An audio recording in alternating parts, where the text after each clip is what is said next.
Assalamualaikum warahmatullahi wabarakatuh. Perkenalkan, nama saya Turul Fajriatus Saada dengan NIM 19951240013. Di sini saya akan menjelaskan tentang materi pengendalian dalam sistem informasi akuntansi.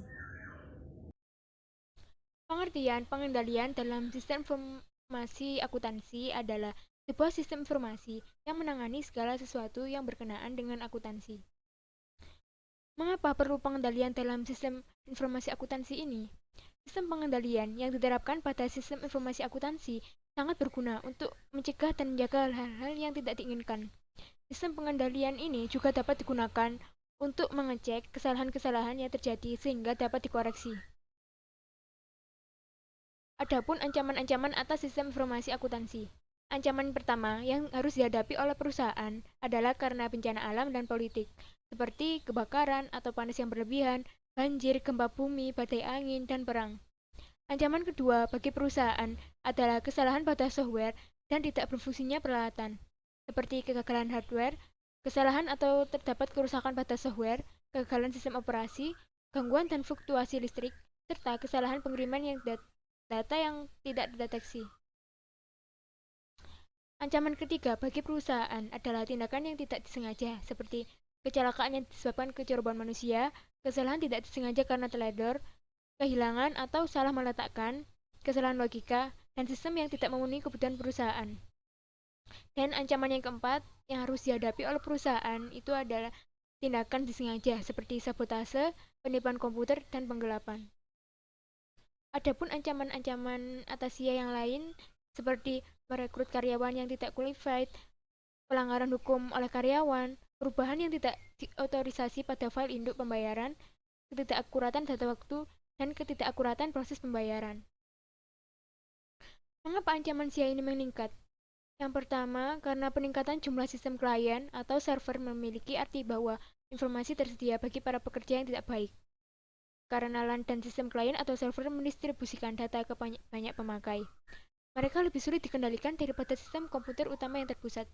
Dan yang terakhir, WAN memberikan pelanggan dan pemasok akses ke sistem dan data mereka satu sama lain, yang menimbulkan kekhawatiran dalam hal kerahasiaan. Tinjauan menyeluruh konsep-konsep pengendalian. Apa sih definisi dari pengendalian internal itu?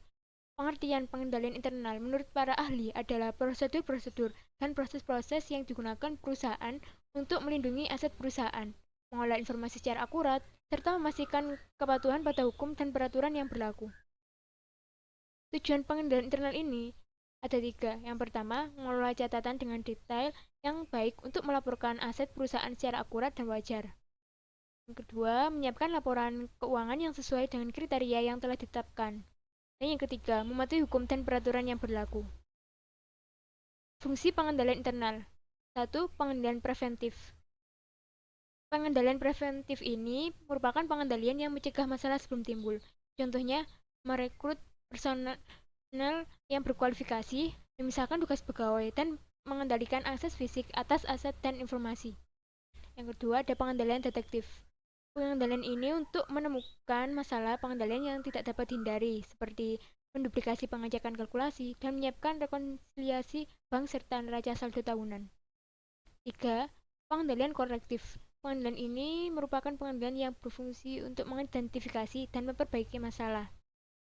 Contohnya, menjaga salinan backup pada file, perbaikan kesalahan entry data, dan pengumpulan ulang transaksi-transaksi untuk pemrosesan selanjutnya. Kategori pengendalian internal ada dua. Yang pertama, pengendalian umum. Pengendalian umum merupakan pengendalian yang memastikan lingkungan pengendalian stabil dan dikelola dengan baik. Contohnya, menduplikasi pengecekan kalkulasi. Yang kedua, ada pengendalian aplikasi, yaitu mencegah, mendeteksi, dan mengoreksi kesalahan transaksi serta penipuan di dalam program aplikasi. Contohnya, menjaga salinan backup pada file. Kerangka pengendalian internal. Yang pertama ada kerangka COBIT. COBIT merupakan kepanjangan dari Control Objective of Information and Related Technology. Merupakan sebuah kerangka keamanan dan pengendalian yang memungkinkan pertama, manajemen untuk membuat tolak ukur praktik-praktik keamanan dan pengendalian lingkungan TI. Yang kedua, para pengguna layanan TI dijamin dengan adanya keamanan dan pengendalian yang memadai. Yang ketiga, para auditor memperkuat opini pengendalian internal dan mempertimbangkan masalah keamanan TI dan pengendalian yang dilakukan. Yang kedua, ada kerangka pengendalian internal JOSU. JOSU merupakan kepanjangan dari Commit of Sponsoring Organization, merupakan sebuah kelompok sektor swasta yang terdiri atas Asosiasi Akuntansi Amerika, Ikatan Auditor Internal, dan Ikatan Eksekutif Keuangan. Yang kedua ada pengendalian internal. Merupakan sebuah kerangka JOSU yang menjelaskan pengendalian internal dan memberikan panduan untuk mengevaluasi dan meningkatkan sistem pengendalian internal. Yang terakhir ada kerangka manajemen risiko perusahaan JOSU. Manajemen risiko perusahaan atau Enterprise Risk Management merupakan sebuah kerangka JOSU yang memperbaiki proses manajemen risiko dengan memperluas atau menambahkan 3 elemen tambahan. Kemudian ada komponen pengendalian internal. Komponen pengendalian internal ini dibagi menjadi 5.